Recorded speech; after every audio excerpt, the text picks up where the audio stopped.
Good morning, beta. Welcome to your today's topic, agriculture development, chapter 4, geography. In the last videos, we have already studied the types of the farming, जिसमें हमने subsistence farming के बारे में पढ़ा, commercial farming के बारे में पढ़ा, नोमैडिक हर्डिंग है, शिफ्टिंग कल्टीवेशन है, and the major crops plantation के बारे में पढ़ा और अलग अलग मेजर क्रॉप्स के बारे में, फाइबर क्रॉप्स एंड ब्रेवरेजेस के बारे में पढ़ा. ठीक है. एग्रीकल्चर डेवलपमेंट को लेके हम स्टडी करने जा रहे हैं कि ये सारी क्रॉप्स तो हम ग्रो करते हैं, लेकिन प्रोडक्शन और कैसे इंक्रीज़ की जाए, उसके लिए हमें क्या मेजर्स यूज़ करने चाहिए, कौन सी मशीनें ऐसे यूज़ करनी चाहिए जिससे हमारी एग्रीकल्चर जो है वो और ज़्यादा, जिसको कहते हैं कि बहुत ज़्यादा अच्छी हो सके, और ताकि वो बढ़ती हुई पॉपुलेशन की जो ज़रूरतें हैं उसको पूरा हो सके. ठीक है. तो इसमें हम एग्रीकल्चर डेवलपमेंट में ये पढ़ने जा रहे हैं. देखिए, see the paragraph. Agriculture development refers to efforts made to increase farm production in order to meet the growing demand of increasing population. Agriculture development जो है के से रिलेटेड जैसे जैसे जनसंख्या पॉपुलेशन बढ़ रही है, उनकी ज़रूरतों को पूरा करने के लिए हमें एग्रीकल्चर की जो प्रोडक्शन है उसको इंक्रीज़ करने की तरफ हमें ध्यान देने की ज़्यादा ज़रूरत है. ज़्यादा उसके तरीके जो हैं वो नए तरीके जो उसको कहते हैं कि अपनाने चाहिए. This can be achieved in many ways such as increasing the cropped area. क्या कि जहाँ पे हमने क्रॉप्स को ग्रो करना है या जो खेत हैं, फील्ड्स हैं, उस एरिया को बढ़ाना चाहिए. नंबर ऑफ क्रॉप्स बढ़ानी चाहिए, ताकि ऐसा नहीं है कि एक क्रॉप एक साल में ग्रो की है तो दूसरी क्रॉप के लिए अगले साल का वेट होगा. नंबर ऑफ क्रॉप्स बढ़ानी चाहिए. एरिया बढ़ेगा तो नंबर ऑफ क्रॉप्स भी बढ़ेंगी. ठीक है. Improving irrigation facilities. Irrigation facilities बढ़ानी चाहिए. जैसे मतलब सिंचाई नहीं होगी, पानी नहीं अच्छे से उनको फसलों को प्रोवाइड होगा तो फसलें ग्रो नहीं होंगी, क्योंकि गर्मी के दिनों में ज़्यादा प्रॉब्लम आती है. जब तक क्रॉप्स को प्रॉपर तरीके से वाटरिंग नहीं होगी तब तक क्रॉप्स अच्छी नहीं हो सकती. Use of fertilisers and high yielding variety of seeds. Fertilisers का यूज़ अच्छा होना चाहिए, अच्छी वैरायटी के बीज हमें यूज़ करने चाहिए. Mechanisation of agriculture is also another aspect of agriculture development. जो उसको फसल काटने के लिए या सीडिंग के लिए या किसी भी तरीके के लिए जो मशीनें यूज़ की जाती हैं वो बहुत अच्छे क्वालिटी की यूज़ होनी चाहिए, तभी एग्रीकल्चर डेवलप हो सकती है. ठीक है. The ultimate aim of agriculture development is to increase the food security. इसका मेन मीनिंग ये आ सकता है कि अगर हमारी एग्रीकल्चर डेवलपमेंट है तभी हम जो फूड सिक्योरिटी को हम बढ़ा सकते हैं. आपको ये साथ में एक do you know the food security exist when all people at all times have access to sufficient safe and nutritious food to meet their dietary needs and food preferences for an active and healthy life. यानी food security तभी proper हो सकती है कि जब अगर जो persons हैं उनके अच्छे जीवन के लिए उनको अच्छा प्रॉपर तरीके से उनको फूड प्रोवाइड हो, तब उसी को ही फूड सिक्योरिटी बोला जाता है. तो यहाँ पे हम नेक्स्ट पैराग्राफ देखने जा रहे हैं. Agriculture has developed at different places at in different parts of the world. Developing countries with large population usually practice intensive agriculture, where crops are grown on small holding mostly for subsistence. Larger holding are more suitable for commercial agriculture, as in USA, Canada, Australia. With the help of two case studies of farm, one from India and one from the USA.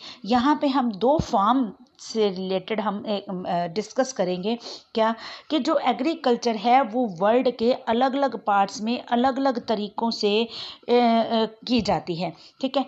ज़्यादा जहाँ पे population होगी वहाँ पे ज़्यादा जो developing areas होंगे, developing countries होंगे, वहाँ पे इंटेंसिव फार्मिंग करते हैं. जहाँ पे छोटी स्मॉल लेवल पे small holding mostly for the subsistence, जो स्मॉल जिनके खेत होते हैं, स्मॉल होल्डिंग एरिया होता है, वहाँ पे सबसिस्टेंस फार्मिंग होती है. ठीक है. और फिर इसके साथ ही कमर्शियल फार्मिंग जो है वो ज़्यादा जगह लेती है. अंडरस्टूड है कि जिस पर्सन ने, जिस फार्मर ने जिसका खेत छोटा होगा अंडरस्टूड है कि वो सिर्फ अपने परिवार का ही पेट भर सकता है, वो कमर्शियल बेस पे नहीं कर सकता। तो जिसके जहाँ पे लैंड जो है वो ज़्यादा होगी, ज़्यादा बड़ा खेत होगा, तो वो कमर्शियल लेवल पे की जाती है। तो यहाँ पे दो हम केस स्टडीज़ डिस्कस करेंगे। सबसे पहले हम फार्म इन इंडिया, इंडिया का एक फार्म ले लेते हैं जो यहाँ पे बताया गया है। गाज़ीपुर है उत्तर प्रदेश में, आदिलाबाद इन गाज़ीपुर, ठीक है, आदिलाबाद इन गाज़ीपुर डिस्ट्रिक्ट है, उत्तर प्रदेश स्टेट है। वहाँ का एक फार्मर है Munna Lal, is a small farmer in village who has farm land about 1.5 hectare, his house in the main village. He purchases high yielding varieties of seeds from the market every alternate year. The land is fertile and he grows at least 2 crops in the year. अब यहाँ पे देखो मुन्ना लाल जो है वो छोटा सा किसान है, उसके पास 1.5 हेक्टेयर ज़मीन है, उसका घर जो है वो मेन गांव में है, गांव से बाहर उसकी ज़मीन है। वो अच्छी क्वालिटी के बीज खरीदता है मार्केट में, लेकिन अल्टरनेट ईयर्स पे, ठीक है। और the land is fertile and he grows at least 2 crops in a year. वो अच्छी उसकी जो ज़मीन है, उसकी मिट्टी जो है वो अच्छी फर्टाइल है। वो साल में 2 तरह की क्रॉप्स को ग्रो करता है, व्हीट को और राइस को, पल्सेस भी ग्रो कर लेता है। The farmer takes advice of his friends and elders as well as the government agriculture offices regarding farming practices. वो फार्मर क्या करता है, वो अपने फ्रेंड्स से, अपने बड़ों से या गवर्नमेंट एग्रीकल्चर जो ऑफिसर्स होते हैं उनसे वो खेती के बारे में, खेती की प्रैक्टिस के बारे में वो सजेशंस लेता रहता है, उनकी सलाह लेता रहता है, ठीक है। He takes a tractor on rent for ploughing his field. अपने खेत में हल चलाने के लिए वो ट्रैक्टर जो है वो रेंट पर लेता है। दो some of his friends still use traditional method, जबकि उसके कई फ्रेंड्स जो है ना वो ट्रेडिशनल मेथड से, यानी कि बैलों से ही वो प्लोइंग करते हैं, बुलक्स फॉर द प्लोइंग, खेत में हल चलाने का काम जो है वो बैलों से ही करते हैं। There is a tubewell in the nearby field. उसके खेत के साथ वाले खेत में एक ट्यूबवेल है जो वो रेंट पे ले लेता है, यानी उसका किराया देता है जब उसको पानी चाहिए होता है अपने खेतों में देने के लिए, ठीक है। तो आगे देखो, Munna Lal also has 2 buffaloes, उसके पास 2 बुफेलोज हैं, कुछ मुर्गियां हैं उसके पास, ठीक है। और वो अपने इन बुफेलोज का जो मिल्क होता है वो साथ में लोकेटेड जो कोऑपरेटिव स्टोर है वहाँ पे उनको सेल करता है, दूध को सेल करता है। He is a member of cooperative society which also advise him to type of fodder for the animals. जो कोऑपरेटिव सोसाइटी का वो मेंबर है ना, तो वो वहाँ के जो ऑफिसर्स होते हैं ना, वो उसको कभी कभी सजेशंस देते रहते हैं, सलाह देते रहते हैं कि अपने एनिमल्स को चारा कौन सा, यानी जो उन भैंसों का यानी बफेलोज का जो चारा होता है, भोजन होता है, उनको क्या खिलाना है क्या नहीं खिलाना, वो उनको सजेशंस देता रहता है। सेफ्टी मेजर्स के बारे में बताते रहते हैं वो। Protect the health of the live stock, भी अपने लाइव स्टॉक की, अपने जो जानवर उसने पाले हुए हैं उनकी हेल्थ के बारे में ध्यान रखो। आर्टिफिशियल जो इंसेमिनेशन होता है, बीज बोने का जो काम है, वो इससे रिलेटेड उनको बहुत सारी सजेशंस जो हैं वो मिलती रहती हैं। All the members of the family help him in various farm activities.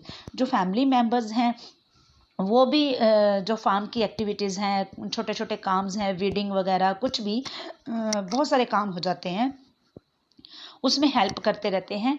Sometimes he takes credit from a bank for or the agriculture cooperative societies to buy HYV seeds and implements. कई बार वो क्या करता है, loan ले लेता है, पैसे उधार ले लेता है बैंक से, एग्रीकल्चर कोऑपरेटिव सोसाइटी से, अच्छी क्वालिटी के बीज खरीदने के लिए और इम्प्लीमेंट्स खरीदने के लिए, ठीक है। ही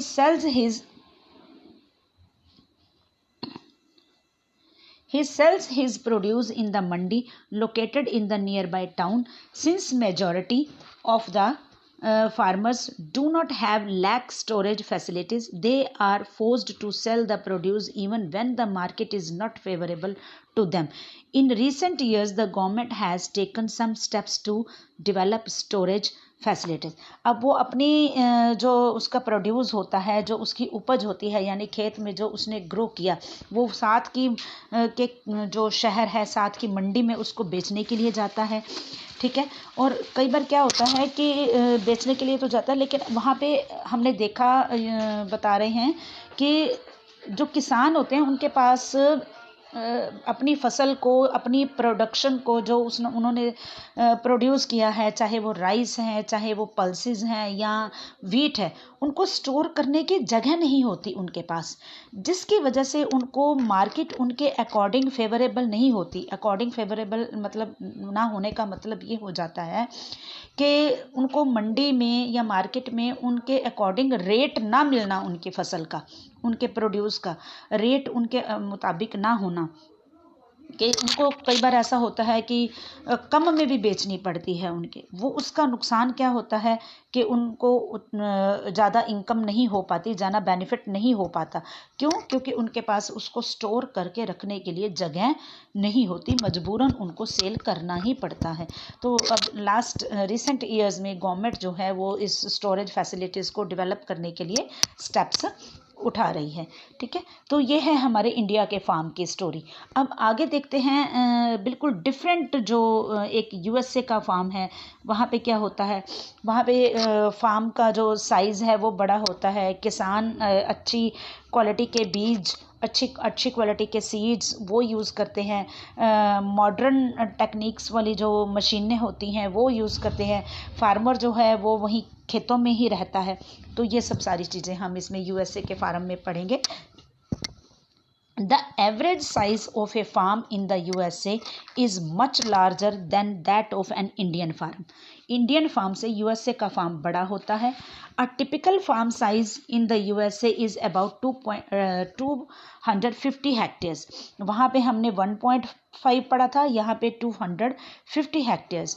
the farmer generally resides in the farm, वहीं पे खेत में ही रहता है। Some of the major crops grown are corn, soybean, wheat, cotton, sugar beet यानी कि चुकंदर। ठीक है। जॉ हॉर्न जो है वो फार्मर का नाम है। वो मिड वेस्ट यूएसए में रहता है। ठीक है। इन लोअर स्टेट उस यूएसए की वो जो स्टेट है उसका नाम बताया जा रहा है। Own about 300 hectares of land, उसकी अपनी जो 300 हेक्टेयर्स उसकी ज़मीन है। He grows corn on his field after making sure that soil and water resources meet the needs of this group. वो तभी ग्रो करता है जब वो इस चीज़ के लिए इंश्योर होता है, कंफर्म हो जाता है कि उसकी मिट्टी जो है, उसके खेत की मिट्टी फर्टाइल है, उसकी फसल ग्रो करने के अकॉर्डिंग है और वाटर के रिसोर्सेज प्रॉपर तरीके से उसको अवेलेबल हो सकते हैं। ठीक है। Adequate measures are taken to control pests that can damage the crops. वो उन मेजर्स को यूज़ करता है जो उसकी फसल को ख़राब करने वाले, डैमेज करने वाले जो पेस्ट्स हैं, इंसेक्ट्स, जो कीड़े मकोड़े जो होते हैं वो खाने, उनको कंट्रोल करने के लिए भी वो स्टेप्स लेता है, मेजर्स यूज़ करता है।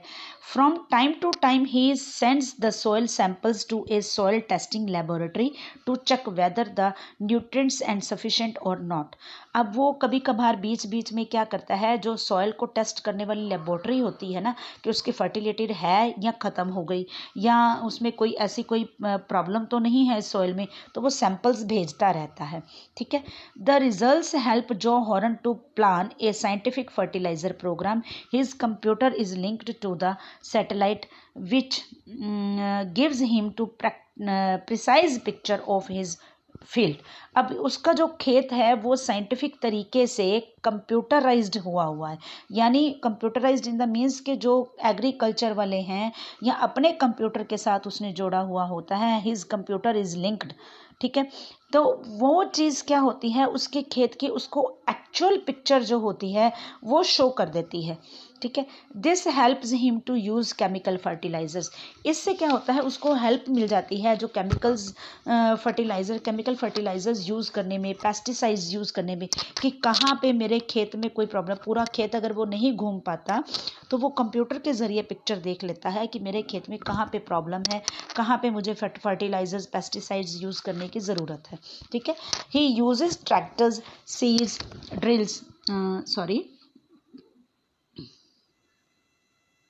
Drills, leveller, combined harvester and thresher to perform various agriculture operations. A grain are stored in the automated grain storage. अब उसका जो स्टोर करने का जो एरिया होता है वो ऑटोमेटिक होता है, वो ऑटोमेटिकली स्टोर हो जाता है और dispatched to the market agencies, और ऑटोमेटिकली मार्केट एजेंसीज में डिस्पैच हो जाता है.